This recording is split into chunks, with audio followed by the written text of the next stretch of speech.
sobrecarga, gera... E é sobre isso, cara. É só sobre isso que a gente tá falando. Mas, enfim, virei nazista, né? Então, hoje nós temos o prazer aqui de receber o líder do movimento supremacista pardo aqui do Brasil, que é o Matheus Batista. Seja muito bem-vindo, Matheus. É isso aí, velho. Os pardos, afinal, são todos superiores, né?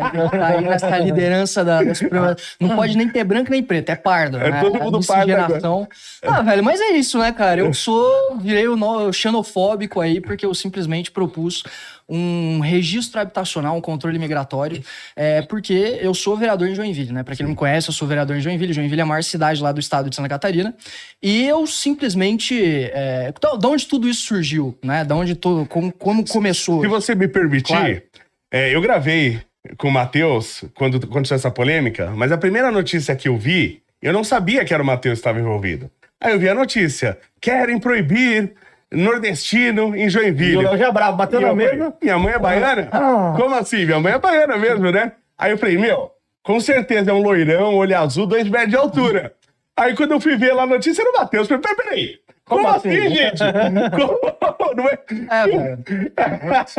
Cara, inclusive assim, me chamaram de racista, de misógino, sabe? Tipo, mas enfim, como tudo isso aconteceu? O misógino tem o que a ver, que eu não entendi? Exatamente. A vereadora do PT lá de Joinville, ela foi se posicionar contrário a isso, né, lá na tribuna, e ela falou, não. Você é um misógino, né? Mas ela não sabe o que é isso. Tá na cartilha. Exatamente. Tá na cartilha. O esquerdista, ele, de maneira geral, ele tem uma série de adjetivos já pré-programados. Que vai ali, jogando. Né? E aí, tipo assim, quando ele entra em algum embate com alguma pessoa, aqueles adjetivos já pré-programados, eles começam a agir, assim, né? Então ele entrou no debate, misógino, racista, xenofóbico, e vai soltando, velho. E aí saem uns nada a ver, assim, tipo, misógino, né? Eu fui chamado de misógino, fui chamado de tudo que é coisa.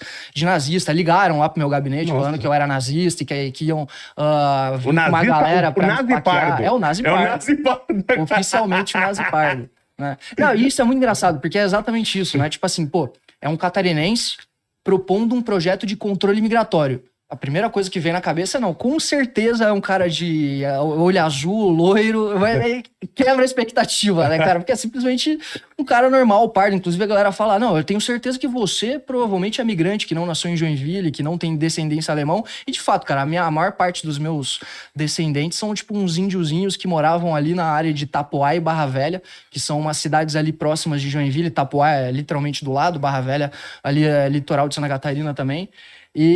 Mas é isso, cara. Só que isso pouco importa, né? O ponto é que, tipo assim, da onde que começou tudo isso, né? Uma reunião que eu fiz com o Coronel Cota, que é o coronel que cuida de toda a região ali de Joinville, em que ele falou, olha, cara, a gente consegue conter, né, os índices de criminalidade muito bem. Inclusive, todos os índices de criminalidade aqui na região de Joinville, eles vêm caindo ano após ano, mas a gente fica muito preocupado com o futuro. Né? Porque as projeções é que Joinville deva chegar a 1 milhão de habitantes aí nos próximos anos. E a gente não sabe. 1 milhão? Nos próximos... Eu não lembro exatamente se é nos próximos 10 anos, mas por exemplo, tem 500 mil, que é grande pra caramba. O Joinville hoje tá com... recentemente tá com 664 mil. Nossa, é muita gente. E aí as projeções é de chegar a 1 milhão de habitantes e eles estavam... Porque assim, se for ver o efetivo da PM ao longo dos últimos anos, ele vem só diminuindo em todos os estados, né? Não só em Santa Catarina, mas em Santa Catarina isso se repete. Então, o efetivo da Polícia Militar vem diminuindo e eles falaram, olha, e aí, como é que a gente vai fazer?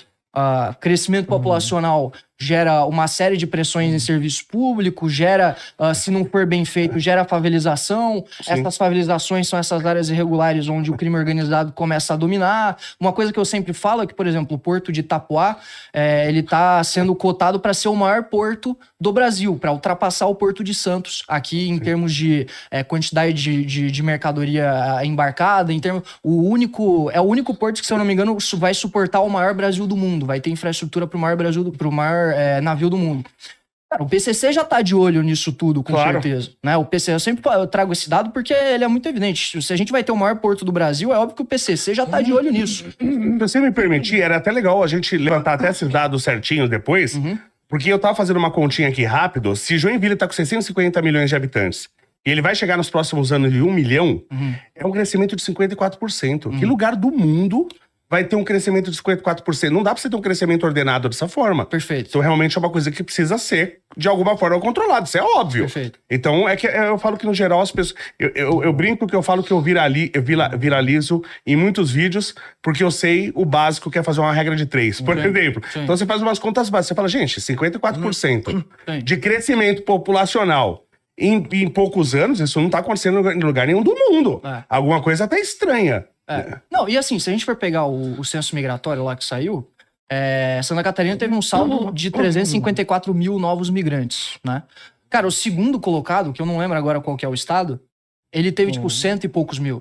Então, a gente tá... A gente 3 tem o vezes mais dobro. que o segundo, Eu lembro que é um pouquinho mais do dobro do segundo colocado, sabe? Então, a pressão de crescimento populacional em Santa Catarina é muito grande. E aí, como parte do poder público, olho isso, olho o efeito que está tendo na pressão que está fazendo no serviço público, a pressão que está fazendo na segurança pública, no congestionamento, né, e etc. Aí eu proponho uma forma da gente conseguir atenuar essa situação, e aí eu viro xenofóbico, eu viro nazista, eu viro... Que a forma, na verdade, até onde eu sei, já existe na Europa. Quando você vai para um lugar na Europa, por exemplo, vários países da Europa, você tem que dizer, tô indo para tal lugar, né, tem onde ficar.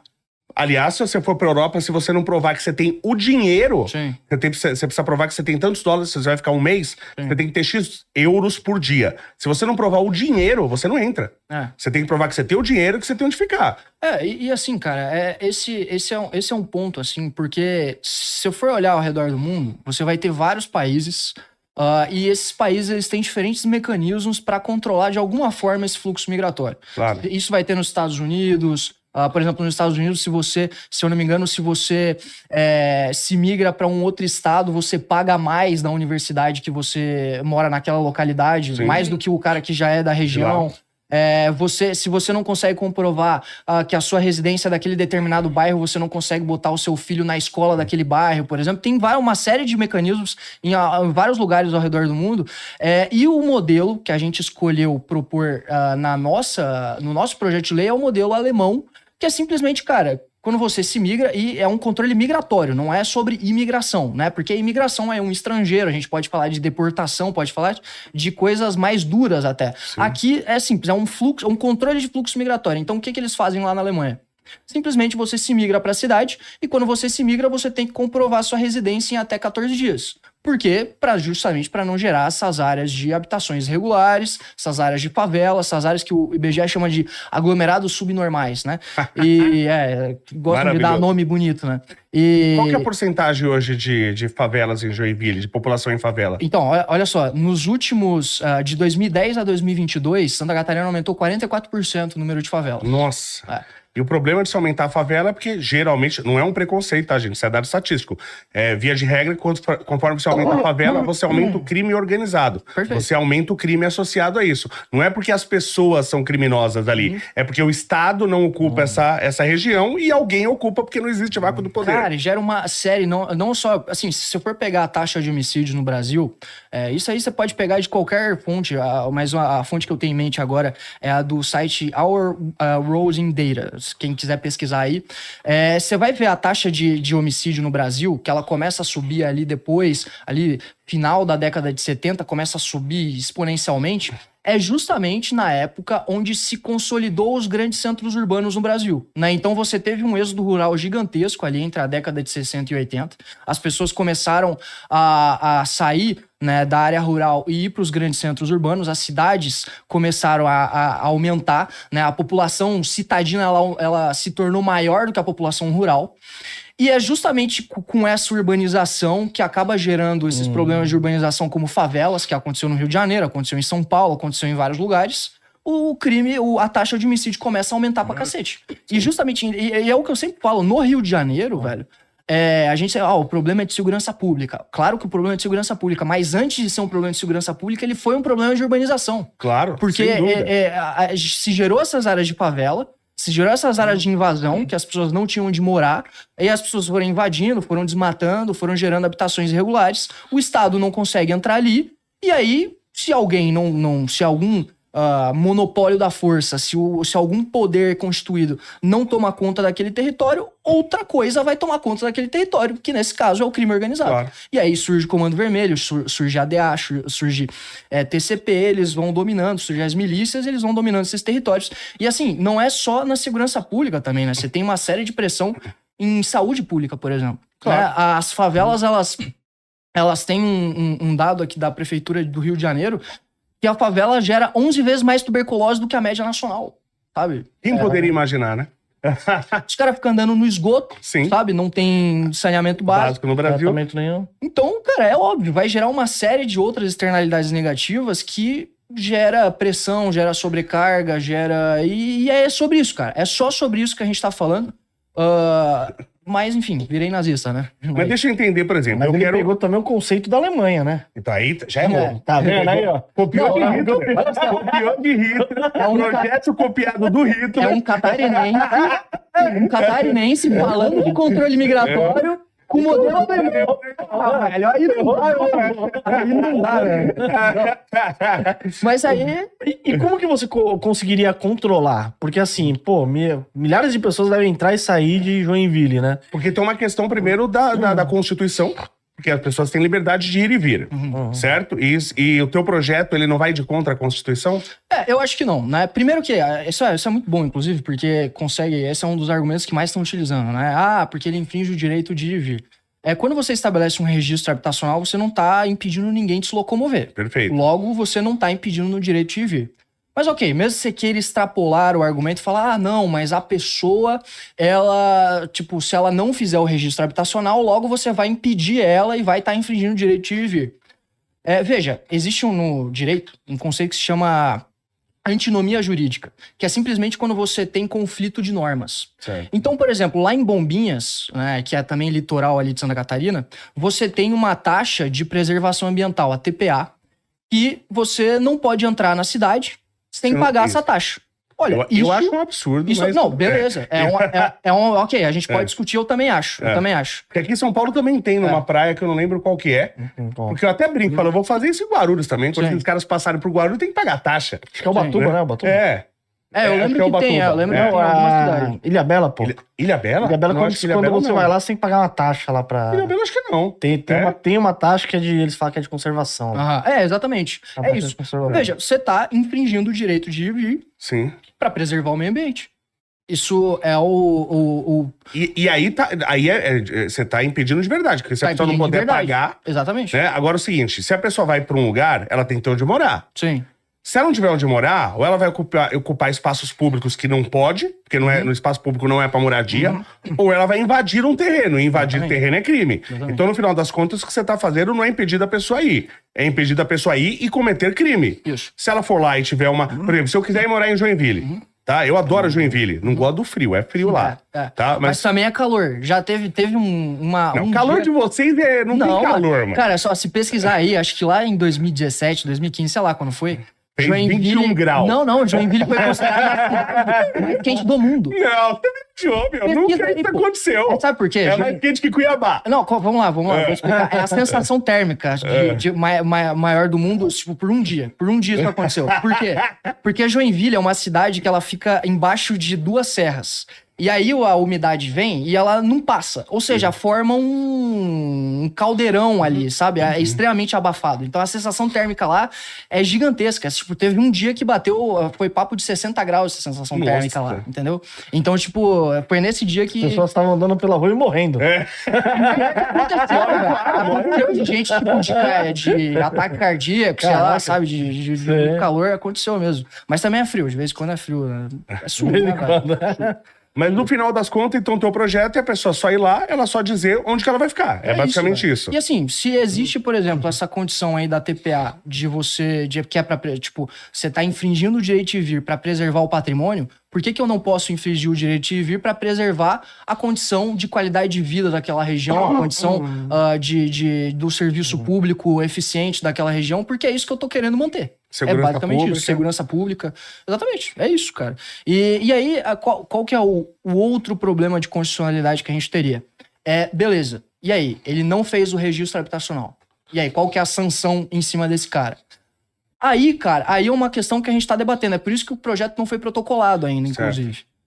Porque no modelo alemão, esse registro habitacional ele tá condicionado à concessão de benefícios assistenciais. Só que isso aí infringiria outra cláusula da Constituição, que é que a concessão de benefícios assistenciais é para todo mundo que necessitar, é o artigo 165, se eu não me engano, da Constituição, que é para todo mundo que necessitar sem contrapartida. Entendi. Então teria um impedimento aí. Uma outra possibilidade seria uma multa, né? Ou uma outra possibilidade seria impedir acesso a um serviço de educação, por exemplo, a pessoa não teve aquele registro habitacional, ela não poderia botar a criança dela na creche ou alguma coisa do gênero. Sabe? Só que qual que é o grande objetivo com esse debate? É abrir a possibilidade do debate do controle migratório. Porque simplesmente por eu ter botado... Eu nem protocolei nada. Eu simplesmente fiz um vídeo. Discutiu. Falei, olha, nós vamos protocolar um projeto de controle migratório. Pronto, deu o que deu. Virei nazista, virei xenofóbico, virei racista. E eu acho que é interessante que todo político fizesse isso, independente do projeto ser bom ou ruim, que ele, antes de protocolar o projeto, que ele abrisse para discussão pública. Eu acho que isso é importante que você fez, no final das contas. E assim, você podia simplesmente protocolar o projeto. E até porque eu não quero bater o pé e falar, olha, o controle migratório que a gente tem que fazer é esse que eu tô propondo aqui. Não, velho. Existem, sei lá, vários modelos de controle migratório e a gente pode discutir qual que é o melhor, a gente pode pegar o meu projeto e discutir qual que é a melhor sanção. Cara, existe N possibilidades. O ponto é, controle migratório é algo que existe ao redor do mundo e é um recurso que a gente tem pra controlar a urbanização. Porque, cara, e aí a galera fala, mas é xenofobia porque você só falou do Pará, porque o Pará é o lixo. Cara, qual é o problema, aliás, com o Pará? Exatamente.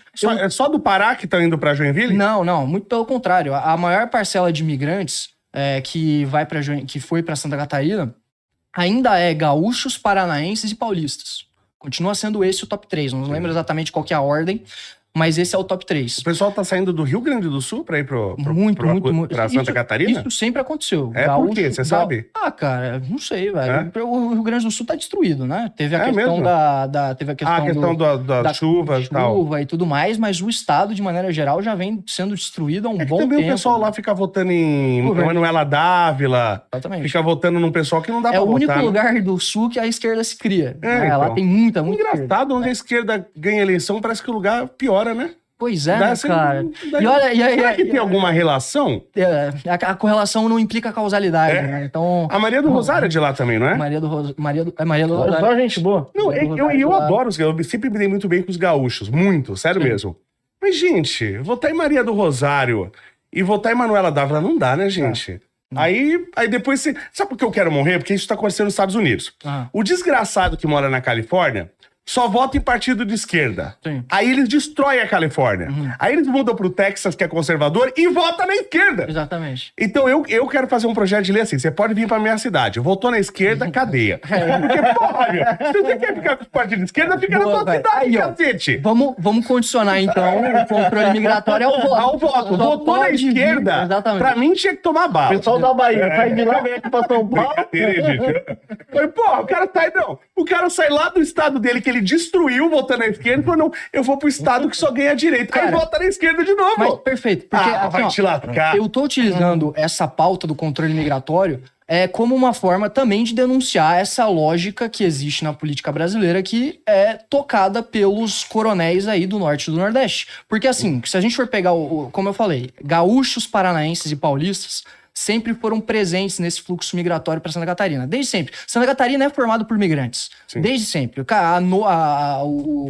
Toda a família da minha noiva é de paranaenses que vieram, do Paraná, obviamente, para trabalhar na Tupi ali em Joinville, né? Tupi, Função Tupi. Conheço bem lá. Porra, Luiz Gesser, conheço. Cara, muita, assim, multinacional, para quem não conhece, uma empresa gigantesca. Que a irmã da Marielle era conselheira da Função Tupi. Imagina o conhecimento metalúrgico. Na bolsa ainda, né? O pessoal ficava puto quando ela entrou no... Imagina o conhecimento metalúrgico que a irmã da Marielle tem. O currículo dela é excepcional pra ser conselheira da Tupi.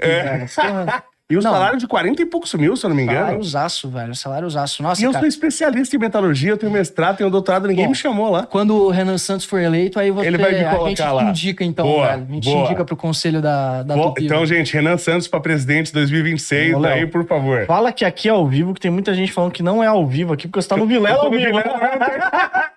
Como assim você tá ouvindo? Então, isso aconteceu outro dia também. Eu tava no Redcast e eu saí do Red... Acabou, saí de lá e vim pra cá. Veio pra cá, E é. é 10 minutos de lá até aqui. Sim. Aí o Léo ao vivo... Como o Léo tá ao vivo aqui? Se eu tô assistindo ele no Red... Porque o cara às vezes Mas você entra tava depois... no Vilela agora? Não, entendi. é que eu gravei lá, só que entrou ao vivo, tá, mas foi gravado, na Entendi, verdade. entendi. Entendeu? Então, mas eu acho que até já acabou lá, não acabou não? Ah, até agora eu tava lá ao vivo, agora eu não sei É, se acho já que até acabou. Aí o pessoal, aí o Junito fica zoando que eu sou onipresente, que eu tô em todos os podcasts ao mesmo tempo. É, velho.